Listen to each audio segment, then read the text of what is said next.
पिछले भाग में आपने पढ़ा कि प्रेत के आतंक से दुखी होकर पूरा गांव पलायन को मजबूर था।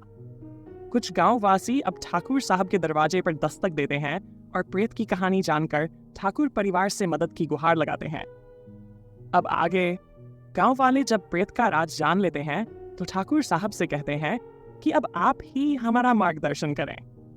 ठाकुर साहब जल्दी जल्दी काम निपटाकर पंडित जी से मिलने के लिए जाने लगते हैं, लेकिन अब प्रेत को आभास हो जाता है कि उसका जानी दुश्मन उसे दोबारा बंधन करने के लिए तैयार हो गया है। तो प्रेत भी ठाकुर साहब के साथ तांगे पर सवार हो जाता है। हालांकि प्रेत किसी को भी दिखाई नहीं देता। पंडित जी का घर दूर होने के कारण रात हो जाती है। अब प्रेत तांगे से उतरकर इंसान का रूप बनाकर ठाकुर साहब के तांगे के सामने आ जाता है। ठाकुर साहब बोले, कौन हो भाई, क्या चाहिए? प्रेत बोला, मैं तो एक राहगीर हूँ, तनिक थोड़ा सा आगे जाना है, छोड़ देना बाबूजी। ठाकुर साहब उसे तांगे में बिठा लेते हैं। तब ठाकुर साहब प्रेत से पूछते हैं कि तुम्हारा क्या नाम है? तब प्रेत कहता है उसका नाम घासी है। तब ठाकुर साहब कहते हैं, मैंने ये नाम पहले भी कहीं सुना है। तब ठाकुर साहब प्रेत से उसके बारे में पूछते हैं। तब प्रेत कहता है कि एक समय था जब उसका भरा पूरा परिवार था। मेरी पत्नी का नाम राम भंजनी था, जो जिंदगी भर भगवान का नाम लेकर कार्य करती रही। हमारा घर जंगल के एक छोर पर था। मैं एक जमींदार के खेतों में नौकरी करता था। कर्ज इतना ज्यादा था कि पूरा दिन काम करने के बाद भी 2 रोटी नसीब नहीं होती थी। नई नई शादी हुई थी। एक दिन जमींदार पैसे लेने मेरे घर आया और मेरी पत्नी को देखा, जो सौंदर्य की साक्षात प्रतिमूर्ति थी। जमींदार ने मुझसे कहा कि वह एक रात के लिए राम भंजनी को उसके सुपुर्द कर दे तो वह उसका सारा कर्ज माफ कर देगा। मुझे गुस्सा आ गया और मेरी जमींदार के साथ वहां झड़प हो गई। जमींदार को अब अपने अपमान का बदला भी लेना था। एक दिन मैं किसी काम से बाहर गया था और राम भंजनी घर पर अकेली थी। जमींदार के आदमी पहले से घर पर नजर गड़ाए रखते थे, तो उस रात जमींदार हमारे घर पर आ धमका। रात अंधेरी थी ही। दरवाजे पर सांकल बजाई तो मेरी पत्नी ने अंदर से आवाज दी, कौन है?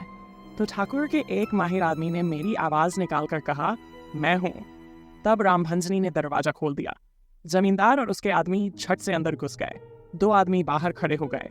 आसपास कोई और घर भी नहीं था। मेरी पत्नी चीखती चिल्लाती रही, लेकिन उन निर्दयी लोगों ने उसको नोचने में कोई सर नहीं छोड़ी और अंत में सभी उसके साथ जबरदस्ती करके झोंपड़ी को आग के हवाले कराए। जब सुबह के समय मैं घर आया तो देखा कि घर के स्थान पर राख और जले हुए अवशेष पड़े हैं। राम भंजनी भी पूरी तरह जलकर भस्म हो गई थी, लेकिन मैंने घर के बाहर जमींदार के घोड़ों के टापों के निशान देख लिए। मेरा खून खौल उठा और मैं तुरंत तलवार लेकर जमींदार के घर पहुंच गया। लेकिन जमींदार पहले ही तैयारी करके बैठा था। उन्होंने मुझे सिपाहियों के हाथों वहीं बंदी बनवा दिया। जमींदार की राजा के साथ मित्रता थी, अतः फैसला उसके हक में लिया गया। ऊपर से जमींदार को इज्जतदार आदमी बताकर उसकी बेइज्जती करने के जुर्म में 100 कोड़ों की मार अलग पड़ी। मेरे मन में प्रतिशोध की भावना थी, इसलिए मैं वहां से आ तो गया, लेकिन मेरी आत्मा मुझे धिक्कारने लगी। मुझे नगर से भी निकाल दिया गया। तब मैं एक पीपल के पेड़ के नीचे बैठकर विश्राम कर रहा था, लेकिन मन में इंतकाम की ज्वाला धधक रही थी। प्रेत की कहानी बताते बताते ही चालक बोल पड़ा, पंडित जी का घर आ गया है। प्रेत की कहानी को सुनने के पश्चात ठाकुर साहब बहुत शोकाकुल थे। उन्होंने कहा, हमें अभी कुछ काम है, लेकिन आपकी सारी कहानी जरूर सुनेंगे। प्रेत कहने लगा, मुझे भी इसी गांव में थोड़ा काम है, बस वो निपटा कर आता हूँ, जाते समय आपके साथ ही चल पड़ूंगा। ठाकुर साहब अनुमति दे देते हैं। अब पंडित जी मंदिर में रहते हैं, तो प्रेत वहां प्रवेश नहीं कर सकता था। प्रेत वहां से जाने का नाटक करता है और ठाकुर साहब भी मंदिर में बने पंडित जी के घर के दरवाजे पर सांकल देते हैं। कौन है? पंडित जी बोले, मैं हूँ सुमेर प्रताप सिंह। ठाकुर साहब बोले। पंडित उठ गए, ठाकुर सुमेर प्रताप सिंह जी। पंडित जी ने दरवाजा खोला और बड़े प्रेम से ठाकुर साहब को अंदर लिवा लिया और कहो, कैसे हो ठाकुर साहब? ईश्वर की दया से सब ठीक है पंडित जी, लेकिन एक संकट आ गया है। मैं जानता हूँ ठाकुर साहब, ये संकट तो आना ही था, वरना आपके चरण यहाँ कब पड़ते। ठाकुर साहब कुछ शर्मिंदा हुए। पंडित जी बोले, चलो कोई बात नहीं, मुझे भी कल जानकारी मिली थी कि सिरोही गांव में अनहोनी घटित हो रही है, सो मैं आपका कल से ही इंतजार कर रहा था। ठाकुर साहब ने पूरी बात विस्तार से पंडित जी को बताई, तो पंडित जी कुछ विचलित हुए, क्योंकि दैवीय प्रभाव गांव से बिल्कुल खत्म हो चुका था। बड़ी मुश्किल से हवन यजन कर सप्तशती की महाशक्तियों और बीज शक्तियों को पंडित जी ने पंचकोण पर स्थापित किया था। पंडित जी बोले, मुझे कुछ अनुष्ठान करना है, इसलिए मैं चैत्र शुक्ल महाअष्टमी के दिन ही आपके गांव आऊंगा। मेरे पास अब दूसरा कोई साधन नहीं है, लेकिन तब तक आप सरसों के कुछ दानों को ले जाओ और पीपल के पेड़ के चारों तरफ बिखेर देना। प्रेत पेड़ से बाहर नहीं आ पाएगा। ठाकुर साहब को पंडित जी रात वहीं रुकने की पेशकश करते हैं, लेकिन ठाकुर साहब कहते हैं, मुझे जल्द से जल्द गांव पहुंचना है ताकि और कोई न मरे। तब पंडित जी कहते हैं, इन दानों का प्रभाव केवल एक पखवाड़े 15 दिन तक रहेगा।